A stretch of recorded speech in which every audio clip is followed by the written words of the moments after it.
आज हम सब जानेंगे कंस्ट्रक्शन ऑफ ट्रांसफार्मर। मतलब जो ट्रांसफार्मर में मुख्य मुख्य जो पार्ट होते हैं जो एग्जाम में आते हैं, जिनका नाम एग्जाम में पूछता है, तो ट्रांसफार्मर में कौन कहाँ होता है उसी के बारे में आज हम लोग जानेंगे, जो फिगर से समझेंगे। तो सबसे पहला ये जानेंगे कि ट्रांसफार्मर का एक बड़ा सा टैंक होता है, जिसको टैंक कहते हैं। इसका नाम टैंक है।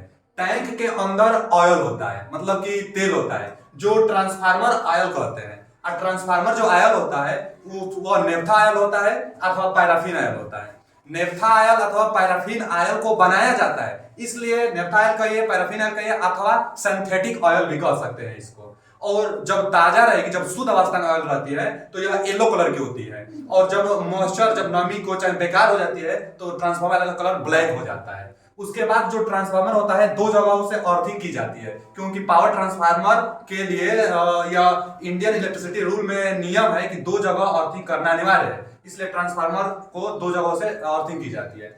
फिर एक होता है ना ड्रेन कोक। ड्रेन कोक क्या होता है कि जब ट्रांसफार्मर खराब हो जाती है तो इसमें से जो ऑयल होता है उसको बाहर करने के लिए ड्रेन कोक को खोल दिया जाता है, जिससे ऑयल बाहर निकल जाती है। और उसके बाद फिर ऑयल से नमी की मात्रा हटाकर फिर से पुनः इसमें हम लोग ऑयल को डाल देते हैं। उसके बाद जो ऑयल होता है, इसके अंदर कोर होता है, कोर में बाइंडिंग होती है। पूरे जो टैंक होता है, बड़ा बड़ा टैंक, उसके अंदर कुछ नहीं होता है, सिर्फ बाइंडिंग होती है और कुछ नहीं होता है। जो ऑयल होता है यह इंसुलेटेड ऑयल होता है, शॉर्ट सर्किट नहीं कराता है। फिर बूस्टिंग का प्रयोग किया जाता है। जो सप्लाई आती है वो बूस्टिंग की सहायता से दी जाती है कि जो कोर होता है, जो टैंक होते हैं, टैंक पर करंट ना आ जाए, इसलिए बूस्टिंग, जो इंसुलेटर बूस्टिंग होता है, इस पर से सप्लाई को इसके अंदर भेजी जाती है बाइंडिंग में। उसके बाद एक टेम्परेचर गेज होता है, जो ट्रांसफार्मर के अंदर हीट उत्पन्न होती है तो कितना टेम्परेचर है, नॉर्मल है कि नहीं है, तो टेम्परेचर मेजर करने के लिए टेम्परेचर गेज का इस्तेमाल किया जाता है। उसके बाद एक्सपेंशन वाल्व होता है। एक्सपेंशन वाल्व इसलिए लगाई जाती है कि यह इसको सुरक्षा प्रदान करता है। जब ट्रांसफार्मर के अंदर कभी बाइंडिंग वाइंडिंग जल जाए अथवा हीट बहुत ज्यादा उत्पन्न हो जाए तो गैस बनने लगती है, और गैस बाहर आने के लिए यह जो एक्सपेंशन वाल्व होता है, वाल्व ऑटोमेटिक ओपन हो जाती है और इससे गैस बाहर निकल जाती है, जिससे ट्रांसफार्मर फटता नहीं है। तो ट्रांसफार्मर को सुरक्षा प्रदान करता है एक्सपेंशन वाल्व। उसके बाद देखा जाए तो एक होता है कंजर्वेटर टैंक, जो कि मेन ट्रांसफार्मर टैंक से जुड़ा होता है। मेन ट्रांसफार्मर टैंक से जुड़ा होता है कंजर्वेटर टैंक।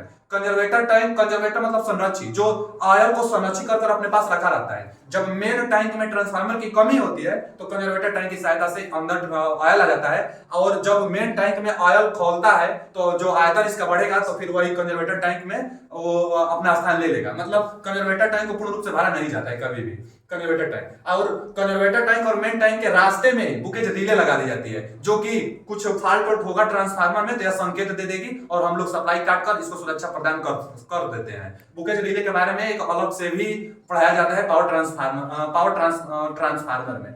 उसके बाद फिर कंजर्वेटर टैंक से जुड़ा रहता है जो जिसको हम लोग ब्रीदर कहते हैं। ब्रीदर क्या करता है ना कि ताजी जो हवा होती है उसको अंदर प्रवेश कराता है, लेकिन नमी को नहीं जाने देता है। ताजा हवा को जाने देता है, ये ताजा हवा को जाने देगा लेकिन नमी को नहीं जाने देगा। तो to entire fresh air, breather जो होता है फ्रेश ताजा जो वायु होती है उसको अंदर जाने देता है। और किससे बना होता है तो इसके अंदर सिलिका जेल होता है। सिलिका जेल क्या होता है कि जो सिलिका जेल होता है यही नमी को अवशोषित कर लेता है। वायु की सहायता से नमी भी जाएगी तो नमी को अवशोषित सिलिका जेल कर लेगा। और जो सिलिका जेल होता है, लिखा गया है टू ऑब्जर्व मॉइस्चर, मतलब नमी को अवशोषित कर लेगा सिलिका जेल। अच्छा, जो ब्रीदर होता है ब्लू कलर का यदि रहेगा जो ब्रीदर, तो समझ लीजिए कि गुड है, अच्छा है, मतलब नमी को अवशोषित करेगा। लेकिन जब ब्रीदर जो है पिंक कलर का हो जाता है, जब पिंक कलर का ब्रीदर हो जाएगा तो इसका मतलब नमी को अवशोषित कर लिया और नमी अवशोषित नहीं करेगा, इसलिए इसको चेंज करिए और दूसरा ब्रीदर लगाइए जो नमी को अवशोषित कर सके।